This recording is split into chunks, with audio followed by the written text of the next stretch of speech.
सांग माने आम ओडिशा राज्यर संबलपुर ठारू प्राय 15 किलोमीटर दूर रे निर्माण होइतिबा हीराकुद डैम दुनियार सबुठारू लंबा एवं मानव निर्मित माटी द्वारा बना जाइतिबा नदी बंध अटे।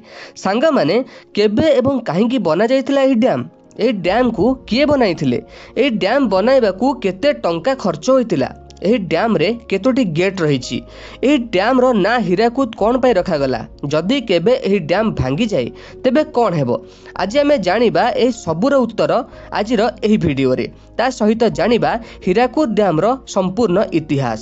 सांग माने बन्या नियंत्रण को दृष्टि रे रखी हीराकुद डैम रो निर्माण करा जायतिला।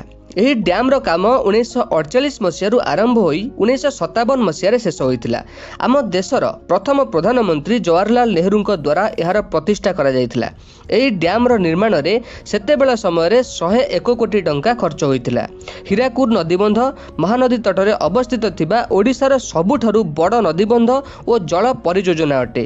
एठारू जल विद्युत शक्ति उत्पादन करा जाई सारा ओडिशा को वितरण करा जाउछि। यह कृषि जलसेचन रे मध्य सहाय्य करूछि।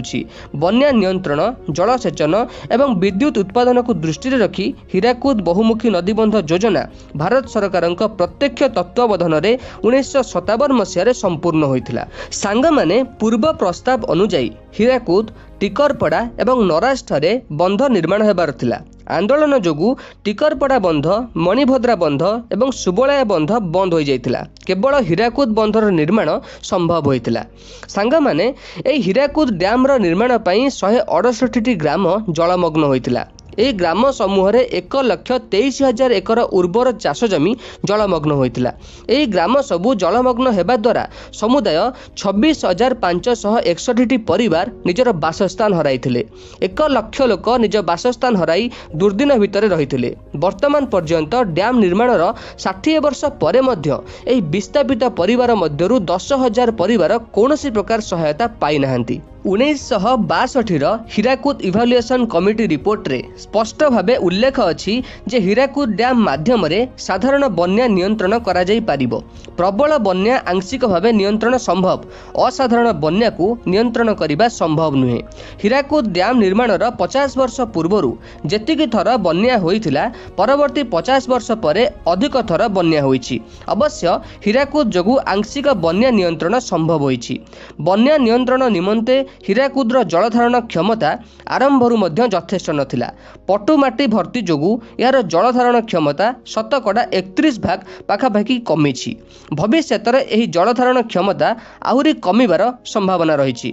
अन्यान्य जलभंडार तुलन रे जदिओ हीराकुद जलभंडार बहुत बड़, वास्तव में निज अववाहिका पई यह बहुत छोट अटे। हीराकुद अववाहिका रे हाराहारी 15 सेंटीमीटर वृष्टिपात रे हीराकुद जलभंडार पूर्ण हो जाए।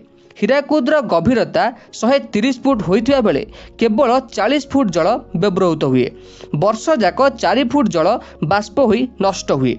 प्रकृत में 36 फुट जल उपयोगी हुए।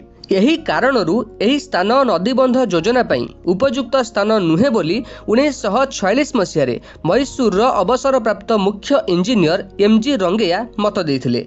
बन्या नियंत्रण पई हीराकुद उपयुक्त स्थान नुहे तांको रिपोर्ट उपरे गुरुत्व दिया न जाई हीराकुद डैम निर्माण करा जायतिला। सांग माने जल परिचालना पई एक रूल कर्व रहिछि। केउ तारीख रे हीराकुद जलस्तर केते रखा जिवो ताहा रूल कर्व अनुसार स्थिर करा जाय। शेष थर पई 1988 मसीह ए रूल कर्व संशोधित होइतिला।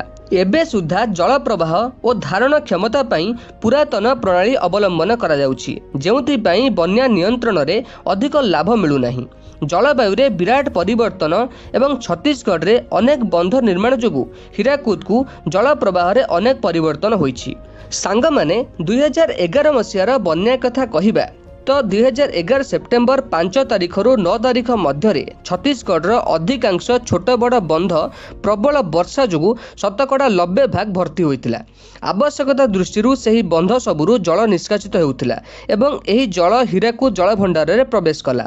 सेहीपरि इब एवं भेडेन नदी प्रबल वर्षा जोगु एक संगे बन्या जल प्रवेश कला। हीराकुद डैम रे 630 फुट स्तर पर्यंत जल गच्छित रही परिबो। जानी सुद्धा सेप्टेम्बर 7 तारिख रे जलपतन को 625 फुट पर्यंत रखा जाइतिला। रूल कर्व हिसाब से जेतिकी जलपतन रहिबा कथा ताहार बहु उपरे रहितिला। 36ଟି गेट मध्य खोलागला। सेप्टेम्बर 2 तारिख में भारतीय पाणीपाग विभाग इंडियन मेट्रोलॉजिकल डिपार्टमेंट तरफରୁ छत्तीसगढ़ एवं ओडिशा रे सप्ताहक मध्य प्रबल वर्षा हेबो बोली घोषणा करा जायथिला। कर्तृपक्ष घोषणा उपरे नजर न देई ताहा परदिन 8 तारिख में थरकु थर करी 59टी गेट खोलिथिले। परिस्थिति असंभाल होई प्रबल वर्षा जोगु अनेक क्षयक्षति होला। महानदी जल विवाद कथा कहिबा तो छत्तीसगढ़ एवं ओडिशा मध्य हीराकुद जल भंडार को जल प्रवाह उपरे बुझामणा नाही बोली जणा जाए। उपर मुंडरे अनेक बंध छत्तीसगढ़ सरकार द्वारा निर्माण होइथिबारु महानदी सुखिला पड़ियो बोली अनुमान करी ओडिशा तरफरु थरकु थर महानदी बंचाओ विक्षोभ होइथिला। सांग माने जदि हीराकुद डैम रो गेट रो कथा कहिबा तो यही डैम रे टोटाल 98टी गेट रहिछि। सेथि मध्यरु 64टी स्लुइस गेट थिबा बेले आउ 34टी क्रेस्ट गेट रहिछि। एही गेट सबको हीराकुद्र जल नियंत्रण एवं निष्कासन पई व्यवहार करा जाए।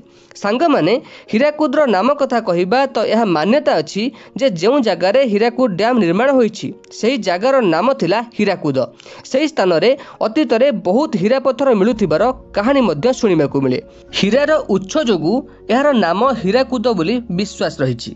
सांग माने जदि हीराकुद बंध भांगी जाए तेबे एक विराट बन्या लहरी सृष्टि हेबो जहा ओडिशार कटक एवं पारादीप समेत बहुत सारा तलिया अंचल को बुड़ाई देबो जहा फल रे बहुत धन जीवन नष्ट होई पारे। किंतु सांग माने एपरि हेबार संभावना बहुत कम रहिछि कारण एही बंधर मरामती सह यार ध्यान रखिया पई सरकारक तरफरु बहुत कार्यानुष्ठान निया जाउछि। सांग माने हीराकुद डैम को नेई एही भिडियोटी आपण माननकु भल लागिथियो बोली आशा करे। भिडियोटी इन्फॉर्मेटिव लागिथिले भिडियो को लाइक करी चैनल को सब्सक्राइब करबा को भूलिबेनी। आज पई एतिकी सांग माने रहउछि। नमस्कार, जय जगन्नाथ।